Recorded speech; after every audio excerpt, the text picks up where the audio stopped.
Did we have an intro for this? Not. I feel like we were supposed to, and like, I want to say like, welcome back to another but it's not my book. Like, for once, very rarely is it not my book, but it's not my book for once, so that's on you. But this is your series. But you are participating. I introduce every anime for the Anime Club, even if it's not my submission. Well, I tried to, unless Vorn steals it from me. I was going to say, you make Vorn do it sometimes. All right.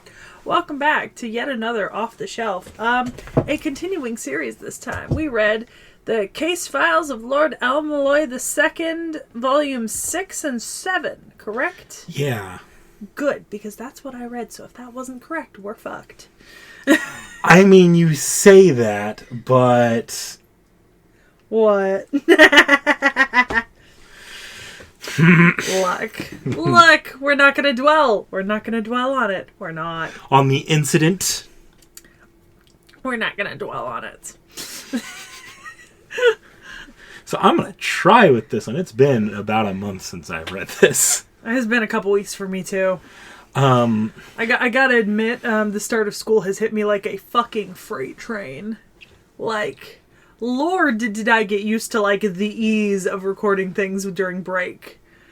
And all of a sudden, there is no time anywhere to do anything. Yeah. Because I have to be looking at dead bodies. The only thing I've recorded on camera in the last month was that live stream I did. I do appreciate the title, Secmod. Secmod. That was hilarious. I don't remember who did that, and I think that comment's going to be lost to the void in the chat because the chat gets purged when you edit the VOD. Yeah, but it's at the end of the VOD, so I don't think so. Maybe. Who knows? It's at the beginning. We'll see. Anyways, I'll see if maybe I can like set up a nickname for myself in there. I don't know if you can. I wonder. I'll have to go look around. Maybe I'll just change my YouTube handle temporarily to Secmod, so I show up as Secmod. Look, if we ever started a Discord for some ungodly reason, Secmod. We know your name. I mean, you mean our Lord and Savior, Sekhmet? No, Secmod. So we read El-Melloi. Yeah, this is finally the arc that goes into Gray's actual backstory. Yeah. It made her more tolerable. You've never had a big problem with Gray. No, I really didn't. I have no issue with Gray. She's adorable. She's grown on me.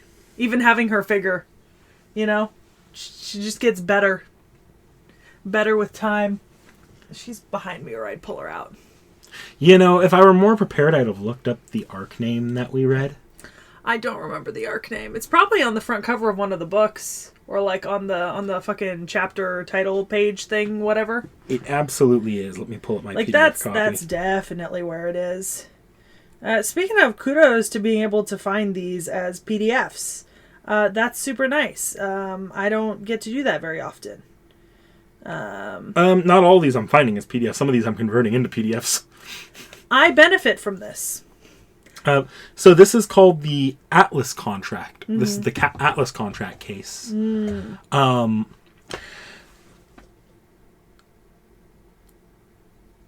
like running through this in my mind. So this is definitely this arc has really played into the wider Type Moon Nasu verse. Ooh. Surprise. I did not expect that going in. I saw Atlas and I'm like, oh, Atlas will be a thing, I'm sure. And then they bring out Zephia. And I about lost it when I read that.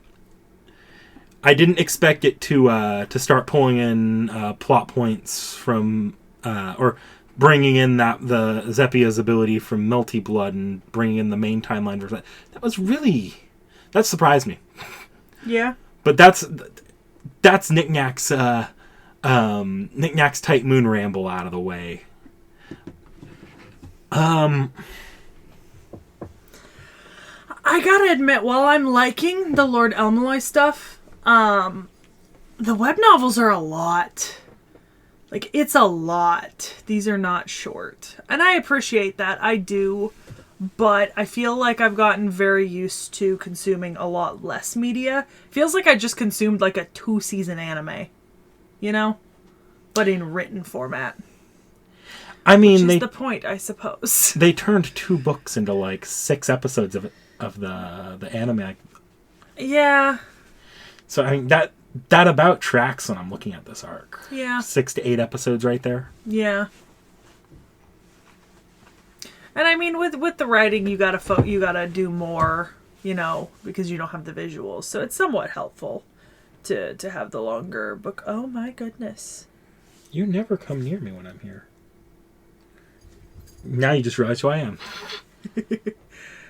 Oh, my big floof cat just came in. She hates everyone and everything, except for me, exclusively sometimes. I gotta say that, because she doesn't tolerate me very often either.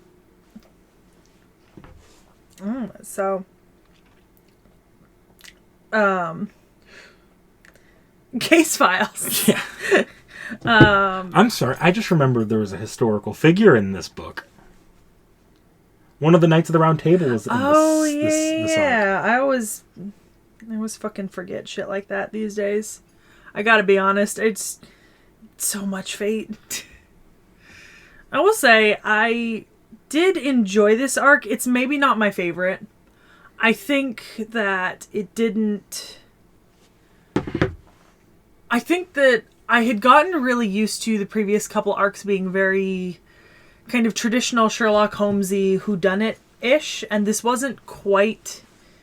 And not necessarily to do with character backstories so much as just like cases being solved with like any backstory being incidental or just like commentary added on. Here the case is kind of incidental to the backstory or to the plot. I don't want to say backstory because a lot of this ended up like the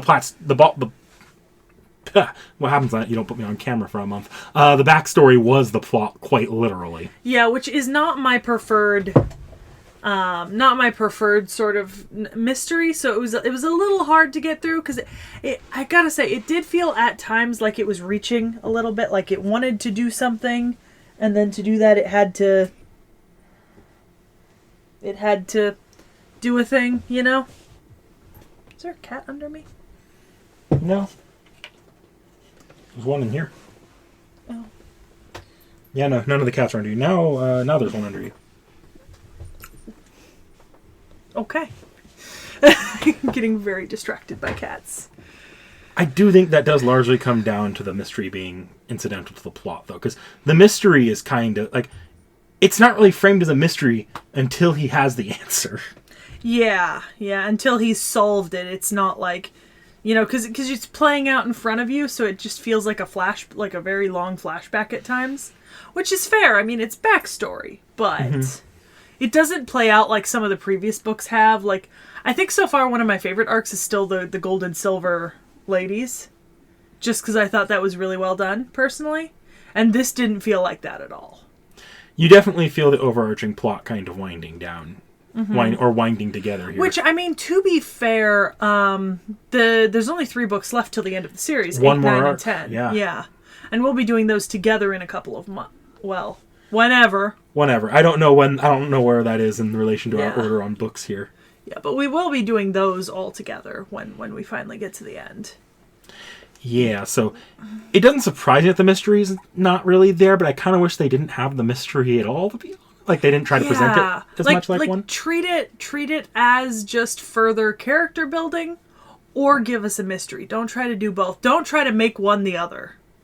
Mm-hmm.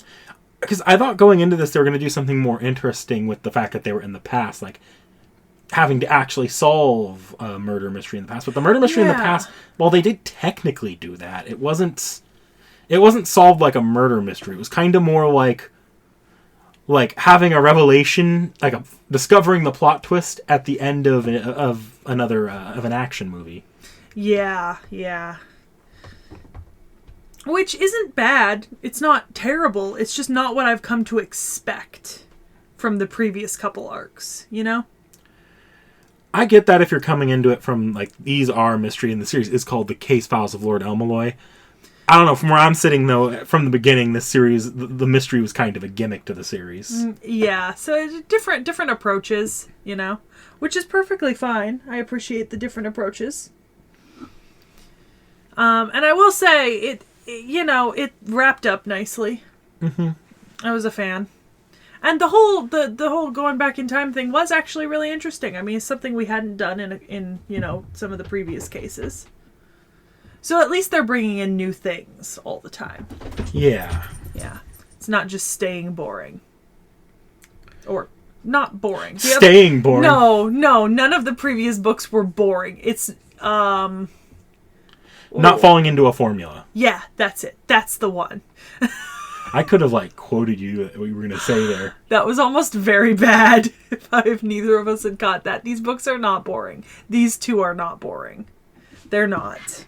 If we sound bored here, it's not because we didn't, or it's not. I don't think Seki's saying she didn't like them. She's saying she was just a little. It wasn't if she's I liked in, them, yeah. but they weren't what I was. You know what? Actually, upon remembering that this is the penultimate arc, I probably should have gone into it just expecting more character-driven story. Because, whenever a series winds down, when you get to, right before the very end, you've got to have some, big revelations or something happening. You can't tell me Sherlock Holmes dueling Moriarty on a waterfall had anything to do with a mystery. Exactly. So, retrospectively, you're right. I should have expected this. This is what it should be for the penultimate arc. And I mean, to be honest, I would expect that the next arc will also not be, just a fun kind of zany case file happening. It's going to be something big and story. It's the climax of the story. Exactly. So, I mean, the next arc's going to be like this too, and that's fine. That's not a problem. I had just, in my head, forgotten that this was a story that was going to have a climax and not just keep doing little installment files. You know what I mean? Mm-hmm. It's not Magic Treehouse. It's not just doing... This doesn't go on forever. Yeah, there's a finite end. Which, kudos for a finite end. Well, no, because then they just opened up with the sequel series that takes place after a time skip. A sequel series is still a different series. This series ended. Kudos. I mean, that's what people said about Sherlock Holmes and Moriarty till they didn't. I mean, I'm kidding. People actually rioted over that. Technically, they did end. It's just, open copyright. No, Hound of the Baskerville was released after that. Oh, well. I think. I might have my order. Either way, the revival of Sherlock Holmes is its own ordeal. He was on opium. It's fine. That man was higher than a goddamn kite. If you couldn't tell, we're tired, a little out of practice in getting back into the swing of things here. Well, and it's this is not particularly this is not a series that draws in a whole lot of viewers on the channel. No. And it's kind of hard gauging what people are actually looking for. Especially because sometimes we're doing a single book. Sometimes we're doing a whole arc. Sometimes we're doing multiple books. Sometimes we're doing, a manga that should have been actually a web novel because of the amount of stuff that it covered. Sometimes we're doing out of order. And sometimes we just do an entire ass series in one book. Yeah. So, I mean, I don't necessarily regard it as out of practice so much as just this is the closest we've gotten so far to finishing a series, Mm-hmm. And I have a feeling that the next video is going to be a lot more animated because we're going to be able to talk about the culmination of the story, the kind of A to Z, beginning to end, and how everything kind of came together in the end or didn't, as is possible. I mean, Game of Thrones is a thing. We don't talk about Bruno. We don't talk about Game of Thrones. We're not here. Not in this household. I am not the one. It is not the place. Look, endings are hard. They are, but I respect a series that ends, more so than anything else. I think there's certainly something to be said for books that just kind of go on and on formulaically. But Fate go on and on formulaically? It never. But there is something to be said for books that kind of that have a natural end to the series or the book itself. I'm going to be interested to come back to this discussion after the next arc because for all intents and purposes, this is the lead up to the climax. And so it's a significant change from the first 3 arcs or so, which were just kind of like establishing story, fun little thing, get you into the characters, into the world, you know, get invested, start questioning, and then kind of move into the build-up and the climax. Can I take a guess that this is an arc you don't want to be animated, though, because there was an entire-ass zombie sequence? No, I don't want this to be animated. I'm a pussy and I don't like zombies. Or dead things with flesh still on them. It's a very specific thing. But all the servants are dead things with flesh still on them. Okay, but their flesh is like preserved. It's the rotting. It's the rotting. Yeah. Ironic. I have no problem with bones. You should see Seki when an apple goes bad. She is terrified. The rotting. I'm so confused. I confuse myself too. Anyways, so I guess we'll be back with 8, 9, and 10. Yeah. And a longer discussion on the full series. So keep an eye out for that on the channel. I'm more looking forward to that than I was this video, because I think because this arc feels like a lead up into a greater climax, it feels unfinished. You know what I mean? In a way that the previous books didn't, because they were just, you know, stories. It's like cases.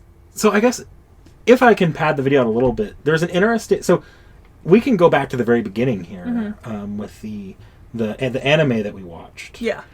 I remember at the time we thought it was very weird that the anime started where it did. But when you start actually looking at the arcs themselves, it's more apparent to me that the anime is kind of the point where the overarching plot actually begins. Yeah. You can tell, like, you're already commenting, this feels like it's moving into the final arc. The last 3 arcs feel like they're kind of built more as a trilogy than whereas and it feels a little detached from the 2 arcs prior. Yeah, but like I said, I have every faith that this will come together in the end, you know? Mm-hmm. I do. I have to, because I like this series and I want it to.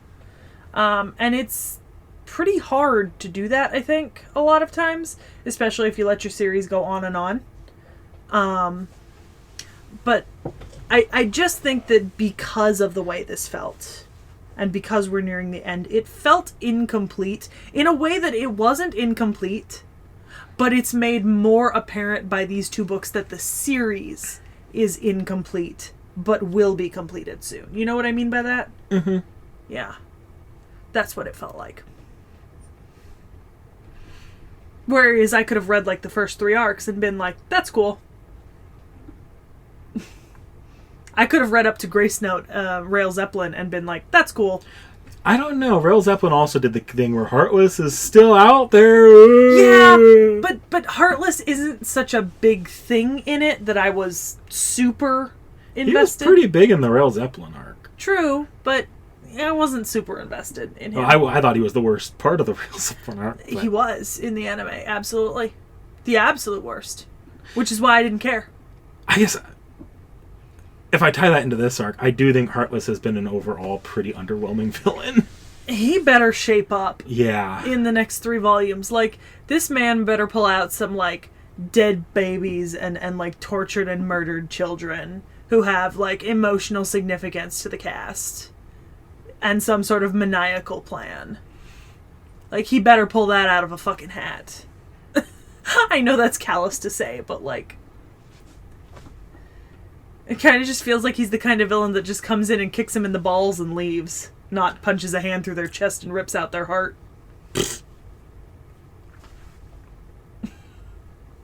Nothing. Fate fans will understand why I had that moment. Oh, wait, no, you're thinking UBW, too. Ilya. Gil. I was not thinking that at all. Oh, so that wasn't a deliberate... I thought that... No. You don't understand. It's this roller coaster of... That was not a deliberate reference to... Oh, wait, that was a deliberate reference to something else I wasn't up to. That's not a deliberate reference. It was not a reference at all. Was it at least a reference to Indiana Jones? Absolutely not. Fuck. I take great joy in this interaction. I think those migraine meds might still be working. Not on him, on me. My brain's processing like 5 minutes behind. Well, I guess we'll see you next time for the last 3 books and the ending of this series. No, that's not next time. Well, eventually. We've got at least one other series and then fucking vampire game. Eventually we'll see you back now that I've broken Knick-Knack. Like, comment, subscribe.